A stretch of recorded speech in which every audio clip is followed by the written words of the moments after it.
بسم الله الرحمن الرحيم والصلاة والسلام على المبعوث رحمة للعالمين نبينا وحبيبنا محمد صلى الله عليه وعلى آله وصحبه وسلم أما بعد.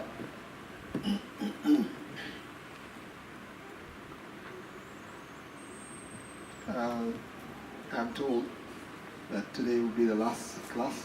That's the good news I can give you. Inshallah, we'll come back when the student resumes, right, after the exams and the vacation. Allah subhanahu wa ta'ala barakah whenever it's done.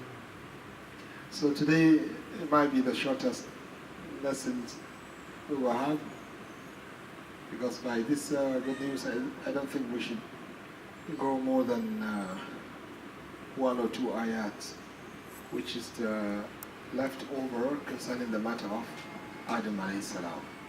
After that, then Allah subhanahu wa ta'ala will turn to the Jews and the Christians. So this one will take us up to the half of the book of Allah subhanahu wa ta'ala. Half of the Suratul Baqarah. So it's better to begin fresh with it after we resume, inshallah. So last week we talked about the saying of Allah subhanahu wa ta'ala, فَتَلَقَّى آدَمُ مِنْ رَبِّهِ كَلِمَاتٍ فَتَابَ عَلَيْهِ إِنَّهُ هُوَ التَّوَّابُ الرَّحِيمُ.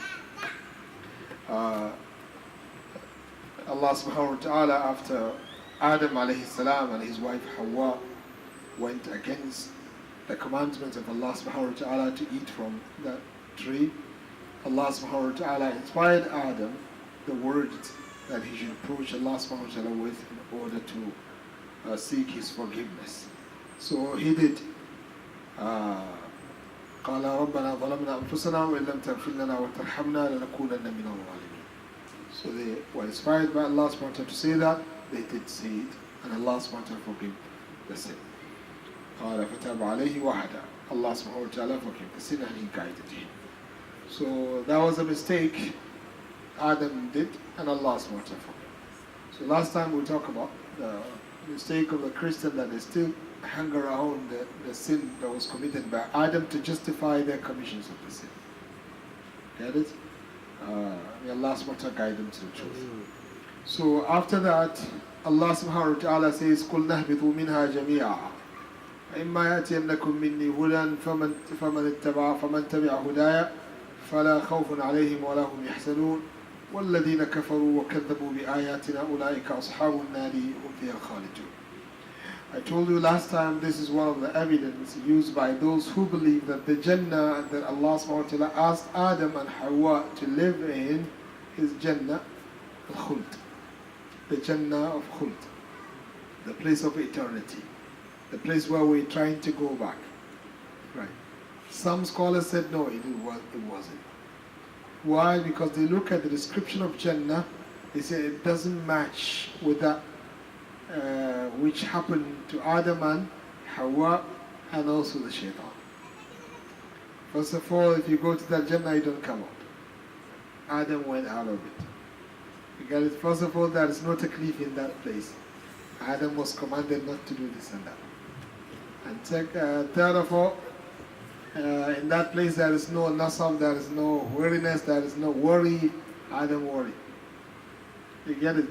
They mention a lot of things which contradict the description of paradise, and as such they say it is not. But then the question is, where is it? Some of them said it's Jannah in India, some of them said Jannah in Arafat, some of them said Jannah in this and that.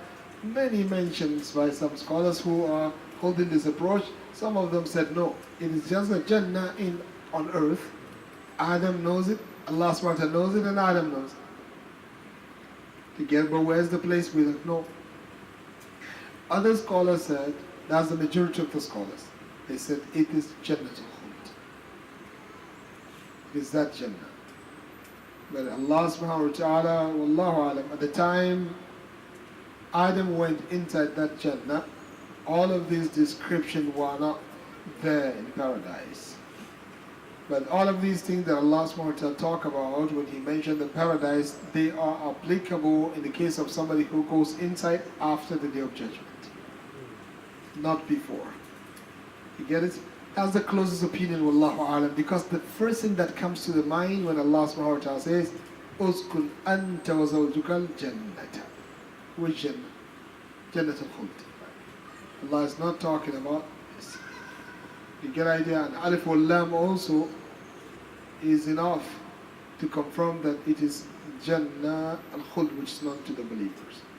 Although this is also refuted by those people, they said no, there is a place also that Allah subhanahu wa ta'ala used the word Jannah and he used the Alif wal Lam al-Jannah, and he's not talking about Jannah al-Khuld.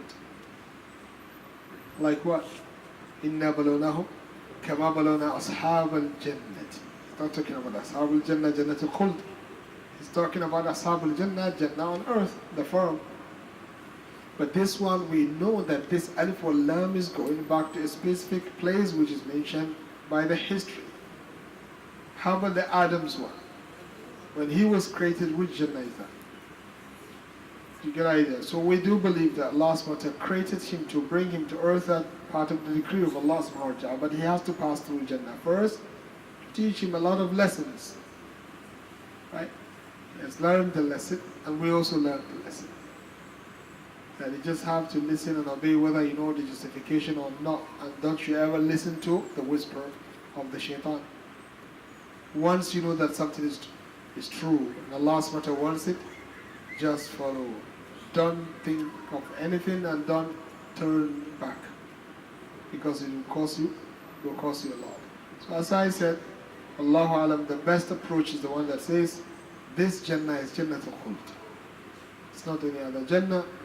But then we will say to them that this is how Allah subhanahu wa ta'ala prescribed it. Get it? That after the day of judgment, whoever gets into the paradise cannot come out of it. But before then, a person can go inside and come out of it. Do you get it? We all believe that the soul of the believers, after they die, where does it go? It goes to paradise. And it stays in paradise, real paradise. The soul itself will be taken to paradise. That's what the Prophet ﷺ said. Some of them will be placed in an empty bird. So they will be the birds actually. They will be going to paradise and picking up from the blessings and the fruits of paradise. They will be eating from that. And some of them, they will not be, given that opportunity, but Allah subhanahu wa ta'ala will keep them in something that looks like a nest in paradise also. Hanging around in paradise, to their inside paradise. But on the day of judgment, where would the soul be? It will come back to the body. It was in paradise and will get out of it. Right. But after the decision, whoever gets inside the paradise will never come out. Whoever gets inside will never come out. No death, and will never come out of it also forever. So that's the best approach among the statements of the scholars of Tafseer. Some of the evidences is Allah subhanahu wa ta'ala says, قُلْ نَهْبِطُوا مِنْهَا جَمِيعًا. Get down, the paradise, all of it. So al-hubut means you're coming from up to the ground. Although this one also is refuted by those, they never keep any evidence used by the majority of the scholars. They said no. But sometimes you say you use the word ihbit, but you're not talking about coming from up to the ground. You might use it to address somebody who is supposed to get out of a city to another city. Allah says, ihbitu misran, فَإِنَّ لَكُمْ مَا سَأَلْتُمْ. Come, get inside the city. He doesn't mean come down there on top of a mountain and come to the earth. Wallahu alam, and even what do you call the common sense, and also the first understanding, the first thought that comes to the mind of an audience, when Allah subhanahu wa ta'ala says, we told Adam to live in paradise, the first thing that comes to the mind is what? Jannatul Khuld. So we need something which is so concrete from the Prophet ﷺ to avoid these kind of thoughts. So the best opinion, as I said, is the opinion of the majority of the scholars that say the Jannah that Adam was taken to is Jannatul Khuld. قَالَ اهْبِطُوا مِنْهَا جَمِيعًا. Allah subhanahu wa ta'ala says, قُلْنَا اهْبِطُوا مِنْهَا جَمِيعًا. So we told Adam to get down. You get it?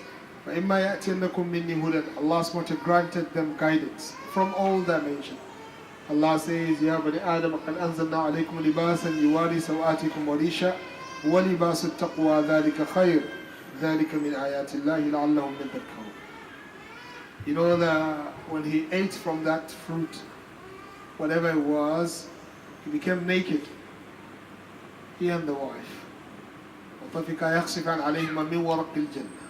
They started naturally looking for something to cover their aura.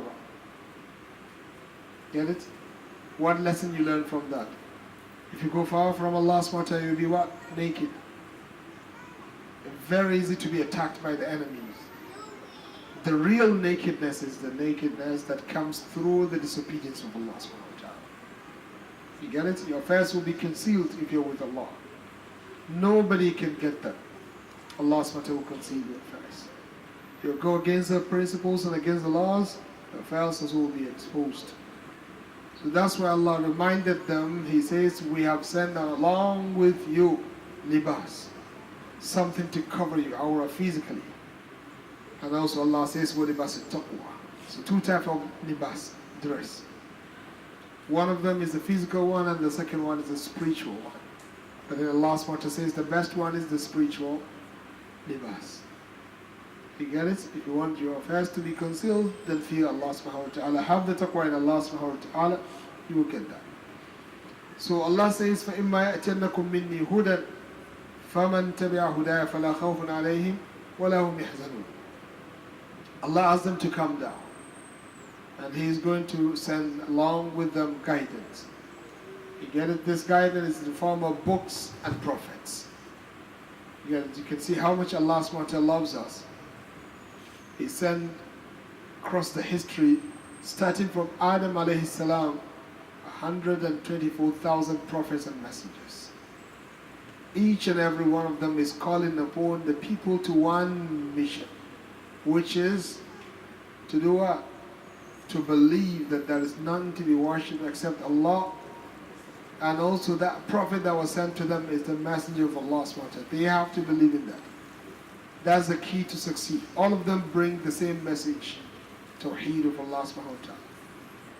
Allah says, ثُمَّ أَرْسَلْنَا رُسُلَنَا تَتَرَى كُلَّمَا جَاءَ أُمَّةً رَسُولُهَا كَذَّبُوهُ. He says, and then we sent our messengers تترى. Tatra means one after another. كُلَّمَا جَاءَ أُمَّةً رَسُولُهَا كَذَّبُوهُ. Whenever a nation, a prophet get to their nation, to his nation, كَذَّبُوهُ, they will deny him. Get it? All the prophets of Allah subhanahu wa ta'ala received the same thing. كُلَّمَا جَاءَ أُمَّةً رَسُولُهَا كَذَّبُوهُ. So that's how much Allah subhanahu wa ta'ala loves the ummah. He sent to them somebody to guide them. Allah subhanahu wa ta'ala did not neglect you. Get it? أَيَحْسَبُ الْإِنسَانُ أَنْ يُتْرَكَ سُدًى. I mean, do you think that Allah subhanahu wa ta'ala is going to neglect you? The scholar said, أَيْ لَا يُؤْمَرُ وَلَا يُنْهَى. That is a command, and there are things to be, refrain from. So Allah subhanahu wa ta'ala guided you on what to do and how to do it through the prophets and the messengers. قَالَ فَإِمَّا يَأْتِيَنَّكُم مِّنِّي هُدًى. So either you get it from the prophets or from the books left by those prophets. قَالَ فَمَنِ اتَّبَعَ هُدَايَ أو فَمَنْ تَبَعَ هُدَايَ فَلَا خَوْفٌ عَلَيْهِمْ. Whoever follows my guidance, Allah subhanahu wa ta'ala says, لَا خَوْفٌ عَلَيْهِمْ وَلَا هُمْ يَحْزَنُونَ. They will never be in a state of fear, and they will never be in a state of sadness. Al-khawf lima yati fil mustaqbal. So Allah subhanahu wa ta'ala will guarantee that your future will be excellent, and you will never regret, and you shouldn't be in a state of fear about what will happen in the future, whether to you or to your family members. And وَلَا هُمْ يَحْزَنُونَ. And you'll be given a good news about that which you will leave. The huzn is the sadness. So Allah subhanahu wa ta'ala will inform you that your life, your family is going to be preserved. Get it? نحن أولياؤكم في الحياة الدنيا وفي الآخرة ولكم فيها ما تشتهي أنفسكم ولكم فيها ما تدعون نزلا من غفور رحيم. قال فمن تبع هدايا فلا خوف عليهم ولا هم يحزنون. قال فلا خوف عليهم ولا هم يحزنون والذين كفروا وكذبوا بآياتنا أولئك أصحاب النار هم فيها خالدون. And then Allah subhanahu wa ta'ala says, وَالَّذِينَ كَفَرُوا. So those who believe, so Allah divided people into two categories. Adam went down, and he's going to have descendants and children. And these descendants of Adam and the children of Adam are divided into two. Those who follow the guidance given to them by Allah subhanahu wa ta'ala through their prophets, starting from Adam until the Prophet sallallahu alayhi wasallam, and also those who reject and deny. So Allah subhanahu wa ta'ala, after he talks about the good ones, he says, وَالَّذِينَ كَفَرُوا وَكَذَّبُوا بِآيَاتِنَا أُولَٰئِكَ أَصْحَابُ النَّارِ هُمْ فِيهَا خَالِدُونَ. Those who disbelieve and did not follow the guidance given to them by Allah subhanahu wa ta'ala, these are the people who will be taken to hellfire, وَلِيَاذُ بِاللَّهِ هُمْ فِيهَا خَالِدُونَ, and they will remain therein forever. وَلِيَاذُ بِاللَّهِ. So people are divided into two. The righteous people who follow the guidance, they will be taken to paradise. لَا خَوْفٌ عَلَيْهِمْ وَلَا هُمْ يَحْزَنُونَ. And the wrongdoers who refuse to follow the guidance given to them by Allah subhanahu wa ta'ala, Allah subhanahu wa ta'ala says, they will be taken to what? They will be taken to hell, and they will live in hell forever. So you have the disbelievers, you have the believers. You get it in all of their forms. The righteous and the non-righteous among the believers. So each and every one of them who goes back to Allah subhanahu wa ta'ala with tawheed will be under the Mashiach of Allah subhanahu wa ta'ala. And you have the kuffar and the munafiqeen, they will be taken to hell forever. May Allah subhanahu wa ta'ala guide us success in life. In another place Allah subhanahu wa ta'ala says, فَمَنِ اتَّبَعَ هُدَايَ فَلَا يَضِلُّ وَلَا يَشْقَى. Whoever follows my guidance, فَلَا يَضِلُّ وَلَا يَشْقَى, will never go astray. Allah subhanahu wa ta'ala will preserve him and his religion. وَلَا يَشْقَى, and he will never be in a state of difficulty in this life. So look at the blessings and the reward of following the religion of Allah subhanahu wa ta'ala. No misguidance in this life, your religion will be preserved, and also your dunya will be preserved also. You will be the most successful one in this life. May Allah subhanahu wa ta'ala guide us to the truth. So that will be the end of what we should say about the story of Adam alayhi salam. And this will be the end of the lesson of Tafseer, inshallah, until the student resumes back, I think in February, right? February, then bi-idhnillahi ta'ala will come back for the Tafseer. Riyadh al-Salihin will remain as usual. This is a lifetime lesson. No break for that. Even on Eid also, if it happens to be on Tuesday, we come.